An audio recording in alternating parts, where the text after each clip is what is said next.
Congratulations! You were born in France, where even poverty wears perfume. The year is somewhere between plague and progress, the 1600s, where men fight for kings they'll never meet and die for flags they'll never own. You arrive screaming into a world that smells of wine, horse dung, and burning ambition. Your father is a minor noble, which means you're rich in titles, but poor in everything that matters. Your family owns more debts than furniture, more pride than bread. Still, he teaches you that honor is everything. He says it like a prayer, as if repetition can turn illusion into inheritance. By 10, you're swinging a wooden sword in the courtyard, pretending to be one of the king's musketeers, those elegant knights of rumor and legend. You think they dine in marble halls, duel by moonlight, and kiss noble women beneath painted ceilings. You don't yet know that most of them sleep in barns and bleed in alleys. But that's the thing about childhood. Ignorance passes for hope. The world outside your window hums with sermons and gunfire. France is ruled by men in wigs who smile like saints and steal like sinners. The church preaches humility. The nobility practices arrogance. And the peasants practice dying young. You belong to the awkward space between, too noble to work, too broke to eat. So when the recruiters come in royal blue, you don't hesitate. You sign your name beneath the fleur-de-lis, and in that moment, your fate is sealed in wax and vanity. They hand you a uniform that smells of sweat and rain, a sword too long for your reach, and a promise you'll never collect. You look at yourself in the mirror, if you can call a dented piece of tin a mirror, and for the first time, you feel powerful. The plumed hat, the polished boots, the musket hanging from your shoulder. You are finally something. You imagine your mother's face when she hears the news. Her son, a musketeer of the king, a man of valor, sworn to protect crown and country. She'll weep with pride, or maybe relief. Either way, it'll sound the same. But before long, you'll learn that the sword on your hip isn't for glory. It's for debt collection. The uniform doesn't make you noble. It just makes you disposable in style. Still, tonight you walk through the village with your chest high, boots loud, and dreams louder. The tavern girls giggle, the drunkards nod, and even the priest looks impressed. You think destiny has arrived. It hasn't. It's just the prelude. Tomorrow you'll wake up sore, broke, and still human, which in France is the most dangerous thing to be. You wake to the smell of damp straw and disappointment. The barracks are colder than a confession booth and twice as judgmental. Your uniform, once glorious, now clings like wet parchment.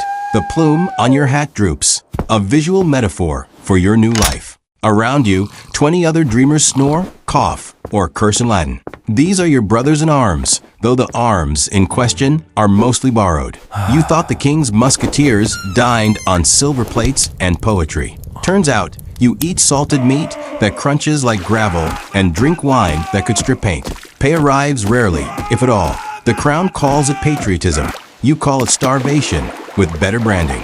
You spend your mornings drilling in formation, boots pounding the mud like a drumline of futility.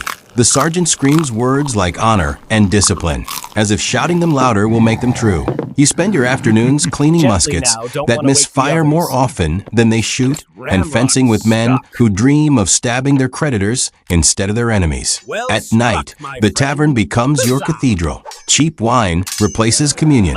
You and your comrades trade stories of duels, women, and victories, none of which actually happened. You laugh too loudly, drink too deeply, and toast to the things you don't have: fortune, glory, and food that isn't gray. One of your companions, Armand, insists the Musketeers are God's chosen soldiers. You tell him God has terrible taste in uniforms. He laughs until his tooth falls out, and somehow, that feels like camaraderie. The duels come next, not wars. Personal vendettas dressed as noble affairs. Someone insults your company, your horse, or your haircut, and suddenly swords flash in the moonlight. You fight not for honor, but to remember you exist. Every victory buys you another night of applause. Every scar, another story for the tavern. You start to measure your worth in bruises. Sometimes you guard the king's palace. You stand for hours watching nobles parade past in jewels worth more than your entire regiment.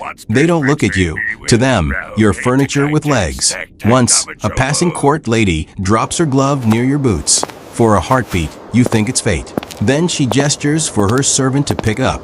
You don't even get the glove, just the humiliation. Still, when you polish your sword under the candlelight, you feel a flicker of pride. Maybe it's madness, or maybe it's survival pretending to be meaning. You tell yourself this life is noble, that one day you'll earn respect, or at least a decent meal. But deep down, a voice whispers what you already know. The Musketeers' glory is credit-based, and the interest always comes due. War doesn't begin with a trumpet. It begins with silence, then orders, then screaming. The year is new, the century isn't, and you've been sent to die for someone's ambition wrapped in the flag of France. They call it a campaign against Spain, but you could swap the names and the mud would taste the same. You march for the king, yes, but really you march for debt, for bread, for the faint hope that maybe dying with a sword looks better than starving with a spoon.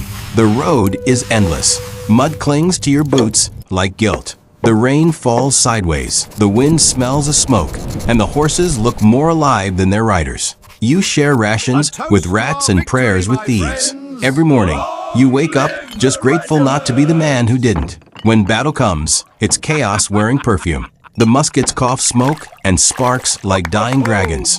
You load, aim, fire, the rhythm of futility. The air is thick with gunpowder and men's last thoughts. Your ears ring with commands shouted by officers who haven't stepped in the mud once. You used to think bravery was a virtue. Now you know it's an accident. The moment before fear remembers your name. You charge because everyone else does. You stab because not stabbing means dying slower. The faces of enemies blur. By dusk, they all look like you. After the fight, the field is quiet except for the groans of the unlucky and the flies of the inevitable. You're told it's a victory. You look around at the broken bodies and wonder what losing would have looked like.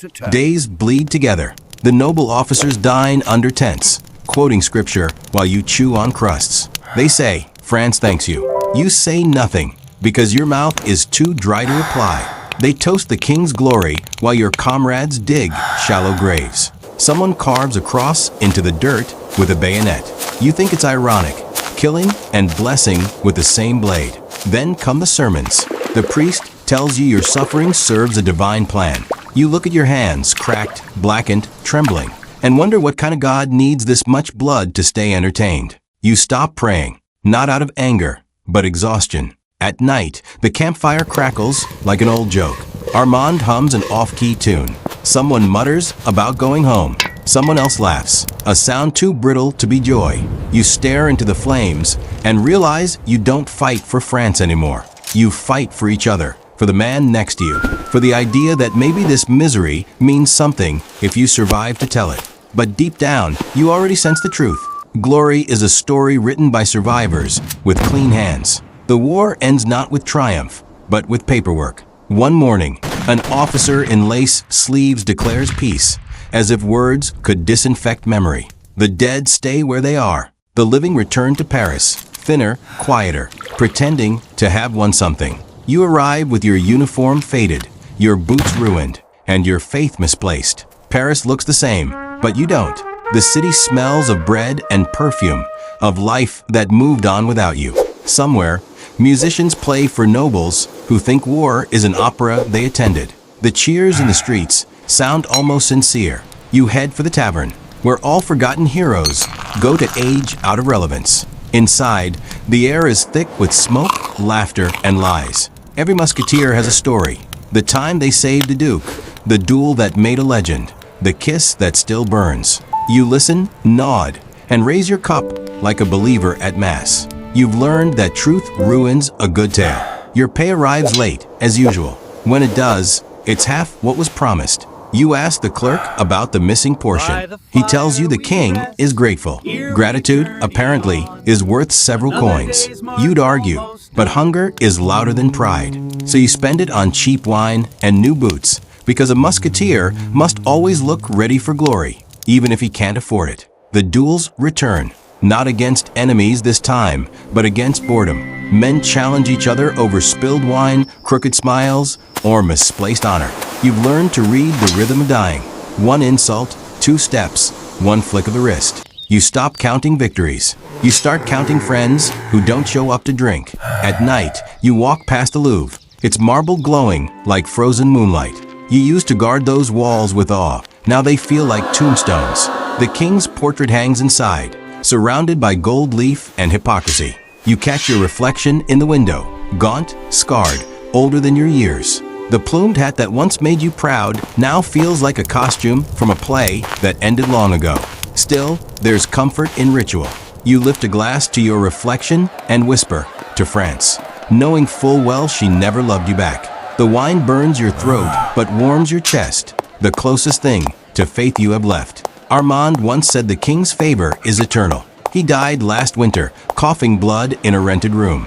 His uniform was pawned for medicine that didn't work. You think about him often, not with grief, but with the understanding that all musketeers share the same ending. Only the order differs. You drink, laugh, duel, repeat. The world keeps spinning, and you keep pretending it's noble to chase it. But deep down, a quiet truth curls around your heart like smoke. You didn't fight for the king. You fought for the illusion that your life could mean more than survival. And the illusion, damn it, was beautiful while it lasted. Years pass like spilled wine, slowly, then all at once. Your hand trembles when you lift a cup now, not from emotion, but from the steady betrayal of age. The sword you once carried like an extension of your arm now leans in the corner, a polished relic of a faith you no longer hold. Paris has changed.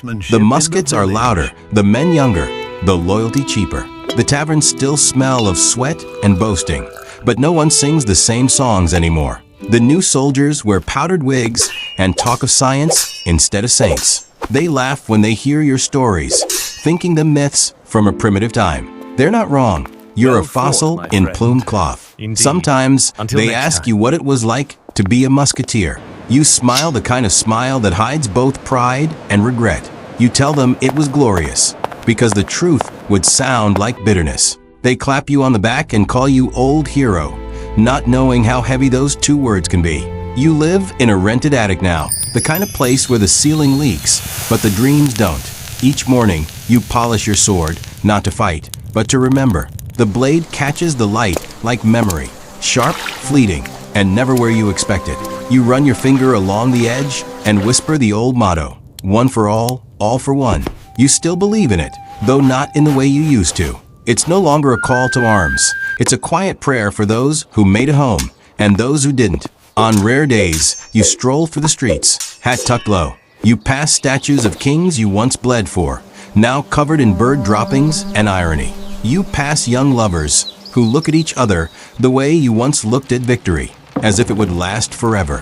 You know better now. At night, you drink alone in your attic, the city's bells tolling like a heartbeat. You lift your glass to no one in particular, to Armand, to the nameless boys who never left the battlefield, to the fool you used to be.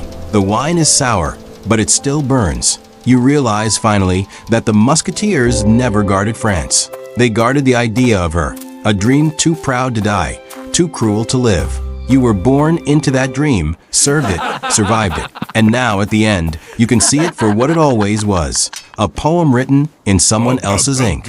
You set your sword down gently, the metal cold beneath your palm. Somewhere outside, the wind carries the faint sound of laughter, young, careless, and free. You smile, because that's how history moves on, not with fanfare, but with forgetting. You take one last sip, one last breath, one last salute to the life that used you beautifully. You were born to serve, sworn to die, and somehow forgot to stop breathing. History calls it loyalty. You know it was survival,